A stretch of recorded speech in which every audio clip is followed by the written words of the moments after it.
नमस्कार, आप देख रहे हैं हमारी खास पेशकश दिल्ली के दिल में कौन। आपके साथ मैं हूं समर्थ प्रेरणा। लगभग 60% वोटिंग के साथ ही दिल्ली विधानसभा चुनाव में मतदान की प्रक्रिया पूरी हो गई है, जिसके साथ ही कुछ सवाल अब राजनीतिक गलियारों में घूम रहे हैं। पहला ये कि क्या 27 साल के बड़े सूखे के बाद भारतीय जनता पार्टी दिल्ली की सत्ता में वापसी करने जा रही है। इसी के साथ दूसरा सवाल ये कि एक दशक से ज्यादा समय तक दिल्ली की सत्ता में बैठी आम आदमी पार्टी क्या इस बार सत्ता से बाहर होने जा रही है। दरअसल ये सवाल इसलिए क्योंकि वोटिंग के बाद आए एग्जिट पोल्स में दिल्ली चुनाव में बीजेपी को स्पष्ट बहुमत मिलता हुआ दिखाया जा रहा है। वहीं एग्जिट पोल के आंकड़ों की माने तो सत्ताधारी आम आदमी पार्टी को मायूसी हाथ लग सकती है। उधर इस बार मजबूती से लड़ाई लड़ती दिख रही कांग्रेस का क्या फिर खाता तक नहीं खुलेगा। हम ये इसलिए पूछ रहे हैं क्योंकि कुछ एग्जिट पोल कांग्रेस को 0 सीटें मिलने का अनुमान जता रहे हैं।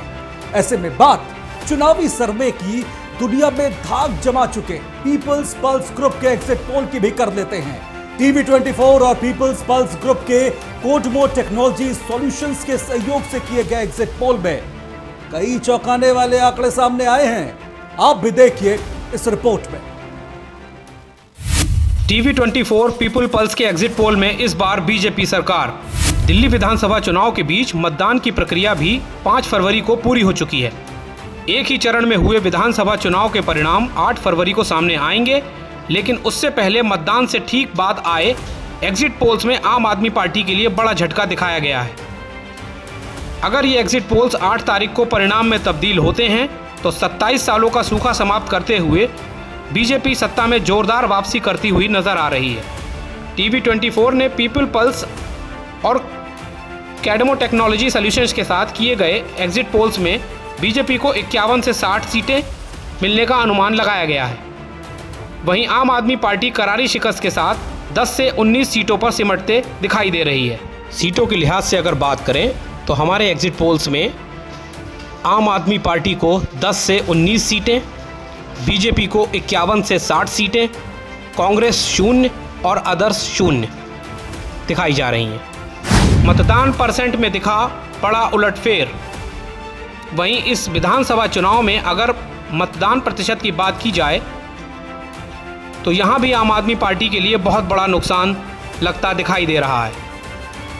टीवी 24 पीपल पल्स के एग्जिट पोल्स में बीजेपी को जहां 48.5% से 52.5% वोट मिल सकते हैं, वहीं आम आदमी पार्टी को 36.5% से 46.5% वोट के बीच मिलता दिखाई दे रहा है। वहीं दूसरी तरफ बात अगर कांग्रेस की करें तो उसे 6.5% से 8.5% के बीच मत हासिल हो सकते हैं। हालांकि सीटों के लिहाज से कांग्रेस के खाता खुलने की संभावना नहीं है।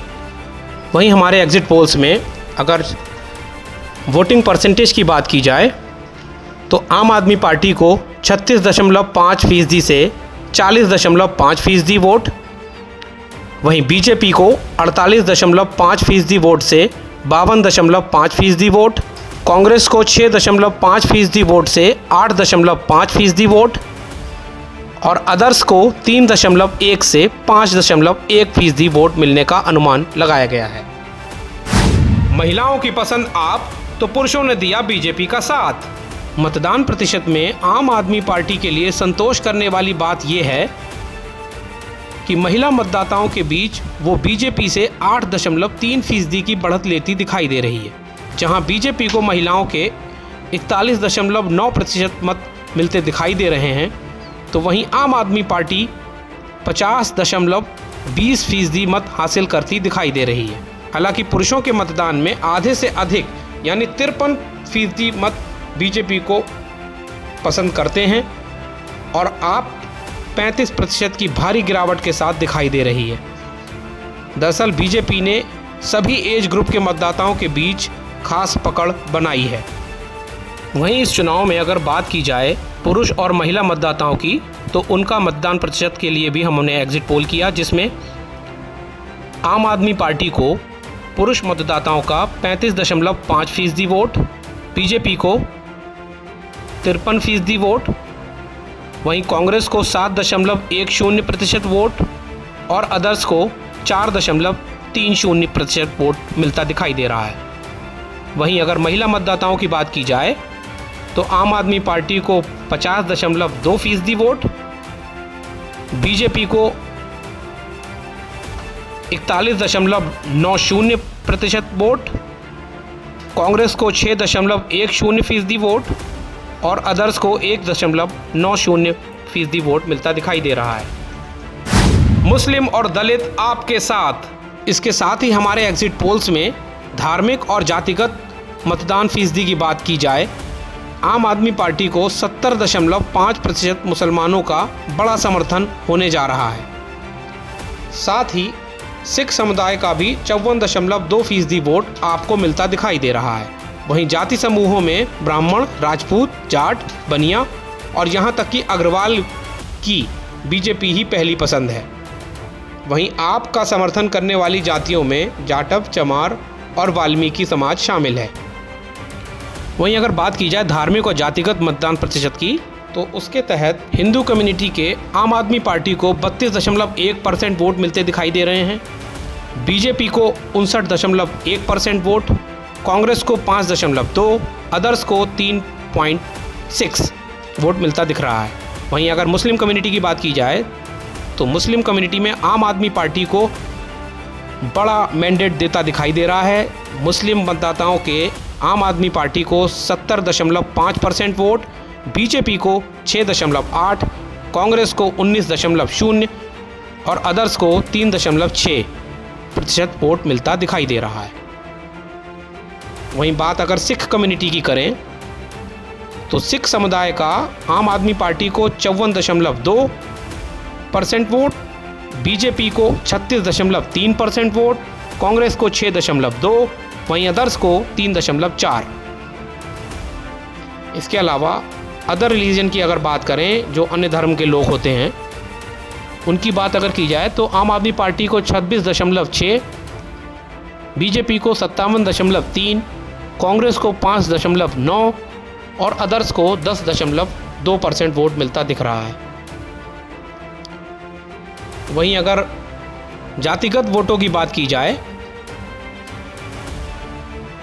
तो जनरल ओसी यानी सामान्य वर्ग का जो वोट है वो आम आदमी पार्टी को 31.9, बीजेपी को 57.3%, कांग्रेस को 6.4%, अदर्स को 4.4% वोट मिल रहा है। वहीं अगर बात की जाए ओबीसी समाज की, अदर बैकवर्ड कास्ट में आम आदमी पार्टी को 41.1% वोट, बीजेपी को 48.7% वोट, कांग्रेस को 7.4% वोट, वहीं अदर्स को 2.8% वोट मिलता दिख रहा है। वहीं बात अगर की जाए शेड्यूल कास्ट की, उसके तहत आम आदमी पार्टी को 46.5% वोट, बीजेपी को 41.1, कांग्रेस को 7.8 और अदर्स को 4.5% वोट मिलता दिखाई दे रहा है। बाहरी राज्यों के मतदाताओं का झुकाव बीजेपी की ओर।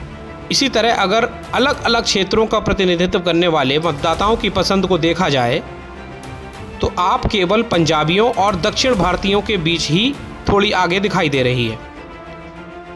अन्य सभी दिल्ली के स्थानीय और यूपी, बिहार, पूर्वांचल, कश्मीर और पूर्वांचल और पूर्वोत्तर के लोगों के साथ मारवाड़ी भी बीजेपी को दिल्ली के शासन करने का मौका देने के पक्ष में है।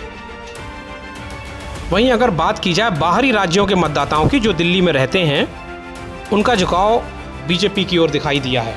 इसके तहत अगर हम बताएं आपको तो यूपी, बिहार, पूर्वांचल के जो वोटर्स हैं उसमें आम आदमी पार्टी को 37.2, बीजेपी को 54.0, कांग्रेस को 6.3, अदर्स को 2.4 वोट मिलता दिखाई दे रहा है।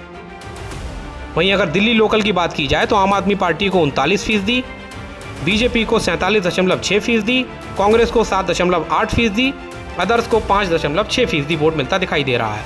वहीं अगर उत्तर भारतीयों की बात की जाए, वहां आम आदमी पार्टी को 34.5, बीजेपी को 54.6, कांग्रेस को 8.1, अदर्स को 2.8% वोट मिल रहा है। वहीं अगर हरियाणवी की बात की जाए, जो हरियाणा से लोग रहते हैं, उसमें आम आदमी पार्टी को 30.2, बीजेपी को 57.3, कांग्रेस को 7.2, अदर्स को 5.2% वोट मिलता दिख रहा है। वहीं अगर पहाड़ी राज्यों की बात की जाए, जो लोग उत्तराखंड के हैं या और पहाड़ी राज्यों के लोग दिल्ली में रहते हैं, उसमें आम आदमी पार्टी को 22.1, बीजेपी को 70.3, कांग्रेस को 3.1, अदर्स को 4.5% वोट मिलता दिखाई दे रहा है। वहीं पंजाबी वोटरों की अगर बात की जाए तो आम आदमी पार्टी को 50.2, बीजेपी को 43.6, कांग्रेस को 5.3 और अदर्स को 0.9। वहीं बात मारवाड़ियों की, तो मारवाड़ियों में आम आदमी पार्टी को 31.6, बीजेपी को 51.5, कांग्रेस को 8.7, अदर्स को 8.2% वोट मिल रहा है। वहीं अगर नॉर्थ ईस्ट की बात की जाए, पूर्वोत्तर राज्यों की, तो आम आदमी पार्टी को 22.1, बीजेपी को 62.0, कांग्रेस को 13.5, अदर्स को 2.4% वोट मिलता दिख रहा है। वहीं अगर दक्षिण भारतीयों की बात की जाए तो उसमें आम आदमी पार्टी को 40.4, बीजेपी को 33.9, कांग्रेस को 11.3, अदर्स को 14.4 वोट मिलता दिखाई दे रहा है। वहीं बात अगर कश्मीरी पंडितों की करें तो कश्मीरी पंडितों में आम आदमी पार्टी को 25% वोट, बीजेपी को 44.1% वोट, कांग्रेस को 13.8, अदर्स को 17.1% वोट मिलता दिखाई दे रहा है। 3 दशकों से कांग्रेस और आप का शासन। दरअसल दिल्ली में बीते 3 दशकों की राजनीतिक सफर की बात करें तो साल 1998 से 2014 तक कांग्रेस की दिग्गज नेता रहीं शीला दीक्षित ने लगातार 3 कार्यकाल पूरे किए। लेकिन कांग्रेस के किले को राजनीति में डेब्यू करने वाली आम आदमी पार्टी ने साल 2013 में ध्वस्त कर दिया और कांग्रेस के साथ ही गठबंधन कर अरविंद केजरीवाल के नेतृत्व में पहली सरकार बना ली। हालांकि ये सरकार महज 48 दिन ही चल पाई और दिल्ली को मध्यावधि चुनाव से जूझना पड़ा। लेकिन साल 2015 में हुए विधानसभा चुनाव में अरविंद केजरीवाल ने इतिहास रचते हुए 70 विधानसभा सीटों वाली दिल्ली में एक तरफा 67 सीटें हासिल की और बीजेपी को महज 3 सीटों पर समेट दिया। साथ ही कांग्रेस इस चुनाव में बुरी तरह धराशायी हुई और उसको एक भी सीट हासिल नहीं हुई। इसके बाद साल 2020 के विधानसभा चुनाव में भी आपने अपना करिश्मा कायम रखा और 62 सीटें जीतकर दिल्ली की सत्ता पर काबिज हो गई। इस चुनाव में बीजेपी को जहां 8 और कांग्रेस को एक बार फिर 0 सीट पर सिमटना पड़ा। लेकिन इस कार्यकाल में तत्कालीन सीएम अरविंद केजरीवाल और अन्य आप नेताओं पर भ्रष्टाचार के गंभीर आरोप, आप और एलजी के बीच लगातार टकराव से दिल्ली का विकास प्रभावित होता रहा। हालात ये हो गए कि सीएम केजरीवाल को जेल जाना पड़ा और अपने पद से इस्तीफा भी देना पड़ा। वहीं हाल ही में देश के आम बजट में मध्यम वर्ग के लिए दी गई सौगातें और बीजेपी के कुशल प्रबंधन के चलते बीजेपी कम से कम एग्जिट पोल्स में स्पष्ट बहुमत के साथ सत्ता में आती दिखाई दे रही है। Bureau report, election desk. Exit polls आने के बाद दिल्ली में सियासी घमासान शुरू हो गया है। आप और बीजेपी के बीच तीखी बहस छिड़ गई है। आम आदमी पार्टी ने एग्जिट पोल के आंकड़ों को खारिज करते हुए यह दावा किया है कि वो 2/3 बहुमत के साथ दिल्ली में फिर सरकार बनाने जा रही है। वहीं अपनी जीत को लेकर आश्वस्त बीजेपी का कहना है कि नतीजे चौंकाने वाले होंगे। उधर एग्जिट पोल के नतीजों ने कांग्रेस को निराश जरूर किया। दिल्ली में 70 विधानसभा सीटों के लिए वोटिंग खत्म हो चुकी है। चुनाव आयोग के आंकड़ों के मुताबिक इस बार चुनाव में लगभग 60% वोटिंग हुई है। वहीं वोटिंग के बाद आए एग्जिट पोल्स में बीजेपी की सरकार बनने का पूर्वानुमान लगाया गया है। लेकिन इस बीच एग्जिट पोल के आंकड़ों पर सियासी घमासान भी शुरू हो चुका है। चुनाव आयोग को लेकर अखिलेश यादव की तरफ से विवादित बयान दे दिया गया। अखिलेश ने कहा कि चुनाव आयोग मर गया है। वहीं अखिलेश के बयान पर बीजेपी ने भी पलटवार किया है। मैं चुनाव से नाराज नहीं हूं। चुनाव आयोग को जो काम करना चाहिए चुनाव आयोग वो काम नहीं कर रहा है। मेरे हाथ में वो सूची नहीं है अधिकारियों की। मैंने कई मौकों पर आपके साथियों के माध्यम से ये हमेशा कहने की कोशिश की कि मिल्कीपुर का चुनाव अलग परिस्थितियों में और विशेष चुनाव होने जा रहा है। हमारा लोकतांत्रिक देश है, हम सभी प्रेस के लोगों को बुलाना चाहते थे उस चुनाव को देखने के लिए।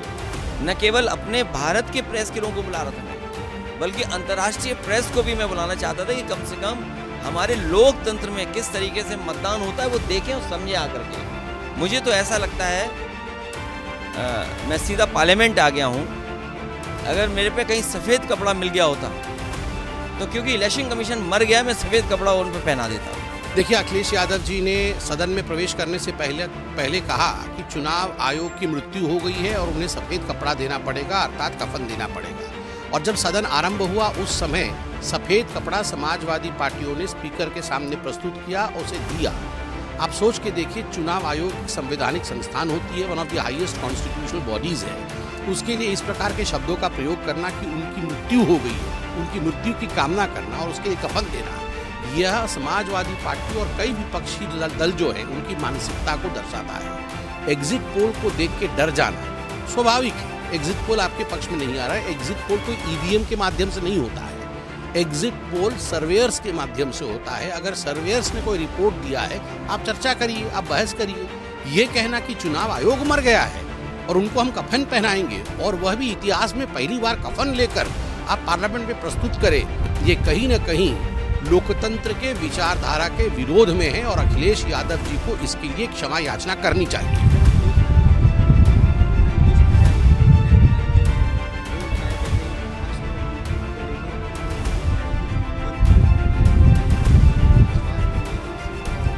विश्वास नहीं है तो कोर्ट में जाए, विश्वास नहीं है तो कंप्लेंट करे जहां पे कंप्लेंट करना चाहिए।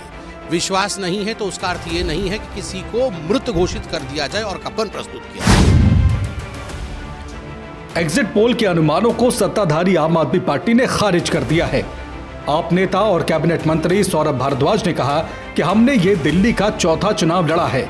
2013 और 2015 के एग्जिट पोल ने हमें हराया था। 2020 में भी हमारी सीटें कम दिखाई गई थीं और 2025 के एग्जिट पोल में भी हमारी सीट कम दिखाई जा रही हैं।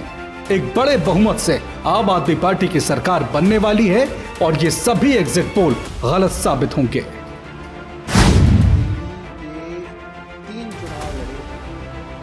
और ये चौथा चुनाव है जो विधानसभा का चुनाव हमने आम आदमी पार्टी के तौर पर लड़ा है। 2013 के एग्जिट पोल ने हमें हराया, 2015 के एग्जिट पोल ने हमें हराया, 2020 में फिर हमें कम सीटों पे आका गया और 2025 में भी पहले के हिसाब से हमारी सीटें कम दिखाई जा रही हैं। मुझे लगता है कि आम आदमी पार्टी को एग्जिट पोल हमेशा कम आंकते रहे हैं और उसका बड़ा कारण ये है कि आम लोगों की जो आवाज़ है वो अक्सर भारतीय जनता पार्टी के जो दबंग हैं वो दबाते हैं। डराया जाता है, धमकाया जाता है, तो एक आम आदमी अपनी बात एग्जिट पोल पे नहीं कहता, उसको डर रहता है। इसलिए तमाम एग्जिट पोल जब आम आदमी पार्टी का सर्वे करते हैं वो गलत पाए जाते हैं। आम आदमी पार्टी का वोट शेयर एग्जिट पोल से ज़्यादा आता है। जितना मैंने आज पूरे क्षेत्र में अपने देखा, पूरे एरिया में मैं घूमा, जो लोगों का एक्सप्रेशन था, कोई विक्ट्री का साइन बना रहा था, कोई थम्स अप दिखा रहा था, कोई अपनी गाड़ी रोक के उतर के मुझे कह रहा था कि हमने आपको वोट दिया है, आपकी सरकार बन गई, इस बार फिर से आप आ गई। इस तरीके का जो माहौल है, मुझे लगता है कि वो एक साफ दर्शाता है कि एक बड़े बहुमत से, मामूली बहुमत नहीं कह रहा, एक बड़े बहुमत से आम आदमी पार्टी की सरकार बनने वाली है और ये तमाम एग्जिट पोल जो है गलत साबित। उधर एग्जिट पोल के नतीजों से उत्साहित बीजेपी सत्ता में आने का इंतजार कर रही है। दिल्ली बीजेपी अध्यक्ष वीरेंद्र सचदेवा ने कहा कि हमें उम्मीद है कि एग्जिट पोल सही पोल साबित होंगे। दिल्ली की जनता ने प्रधानमंत्री मोदी के काम का सम्मान किया है। दिल्ली की जनता व्यवस्था परिवर्तन चाहती है और उन्होंने इसके लिए वोट दिया है। करता हूं कि एग्जिट पोल एग्जैक्ट पोल में बदलेंगे और दिल्ली की जनता ने माननीय प्रधानमंत्री जी के काम को सम्मान किया है। दिल्ली की जनता व्यवस्था परिवर्तन चाहती थी, उस परिवर्तन के लिए दिल्ली की जनता ने वोट दिया है। तो परसों का परिणाम आने दीजिए।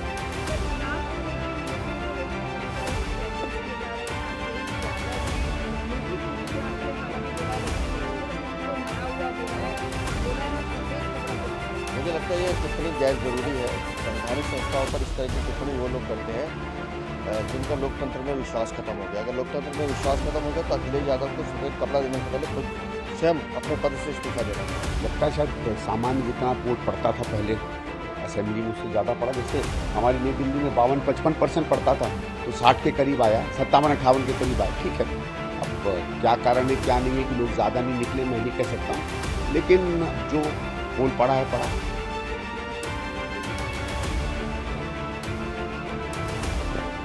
ये भी हो सकता है कि बहुत ज़्यादा लोगों को एक रुचि नहीं बनी होगी, रोमांच नहीं बना होगा। जो ट्रेडिशनल या जो काडर वोट है पार्टियों का वो ज़्यादा निकला। बहुत सा आदमी जो देख रहा था कि हम क्या एक नई सरकार चुनना चाहिए, नई तरफ जाना चाहिए, शायद वो नहीं निकला। अब मैं तो आंकलन नहीं लगा सकता हूँ, कह नहीं सकता। देखो एग्जिट पोल मुझे तो कल रात को ही सुनाई पड़े थे मैं जब लौट कर आया था।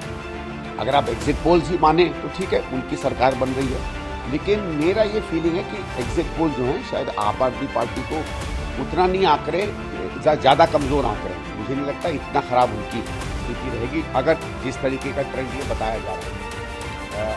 और ऑल्सो जो मुझे निराशा हुई है एग्जिट पोल से कम देख के, कि मुझे लगता है कि कांग्रेस को 17-18% वोट आराम से मिल रहा है।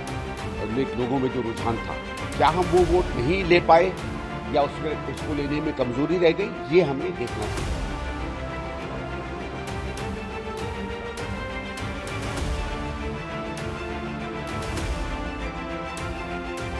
ठीक है, वो देखिए एग्जिट पोल कभी सही होते हैं कभी गलत होते हैं। हरियाणा में भी हमने देखा कई जगहों पे सही भी हो जाते हैं, कई जगहों पे गलत भी हो जाते हैं। तो एग्जिट पोल का ऐसा कुछ नहीं है, लेकिन अगर आप केवल एग्जिट पोल लें तो मैं उस पर अपनी प्रतिक्रिया कर रहा हूँ कि भाई मुझे नहीं लगता है कि वो उतनी एक्यूरेट तस्वीर दिखा रहे हैं जो मुझे लगता है कि दिल्ली के चुनाव में। दरअसल दिल्ली चुनाव 2025 के बाद एग्जिट पोल्स के आंकड़ों में बीजेपी को पूर्ण बहुमत मिलता हुआ दिख रहा है, जबकि 2 एग्जिट पोल्स में आम आदमी पार्टी की चौथी बार सरकार बनती दिख रही है। इस बीच जानकार मान रहे हैं कि अगर बीजेपी सत्ता में आई तो आपके भविष्य के लिए बड़ा खतरा होगा। आम आदमी पार्टी मुख्य रूप से दिल्ली की सत्ता के दम पर ही अपना राजनीतिक अस्तित्व मजबूत बनाए रख पा रही है। ऐसे में उसकी बुनियाद हिल सकती है। खास बात यह है कि उसे संभलने का मौका फिर 5 साल बाद ही मिल पाएगा, क्योंकि दिल्ली के बाहर पार्टी का संगठन उतना मजबूत भी नहीं है। हालांकि आम आदमी पार्टी इन एग्जिट पोल्स को पूरी तरह खारिज कर रही है। बहरहाल 8 फरवरी को आने वाले नतीजे अगर एग्जिट पोल्स के मुताबिक हुए तो आम आदमी पार्टी के साथ ही विपक्षी दल चुनाव आयोग को सवालों के घेरे में जरूर खड़ा करते नजर आएंगे। तो टीवी 24 और पीपल्स पल्स ग्रुप के एग्जिट पोल के मुताबिक दिल्ली में बीजेपी के सत्ता का सूखा खत्म होने जा रहा है। क्या एग्जिट पोल जिस तरफ इशारा कर रहे हैं वास्तविक नतीजे भी उसी दिशा में होंगे? 8 फरवरी को देखिएगा दिल्ली के नतीजे सबसे पहले सिर्फ टीवी 24 पर। नमस्कार।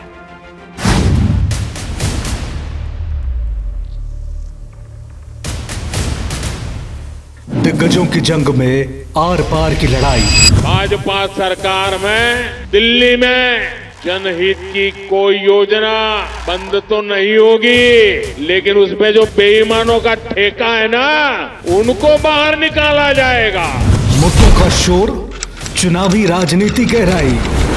आज प्रधानमंत्री जी 38 मिनट बोले और 38 मिनट में से लगभग 29 मिनट वो दिल्ली के लोगों को, दिल्ली की चुनी हुई सरकार को गालियां देके गए हैं। चुन चुन के गालियां दे रहे थे, मैं देख रहा था, बहुत बुरा लग रहा था मेरे को। आप कांग्रेस और बीजेपी में त्रिकोणीय मुकाबला।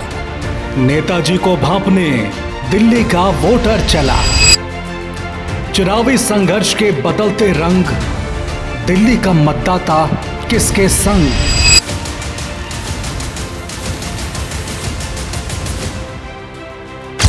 कौन बनेगा दिल्ली की पहली पसंद? देखिए दिल्ली विधानसभा चुनाव की महाकवरेज। दिल्ली के दिल में कौन, सिर्फ टीवी 24 पर।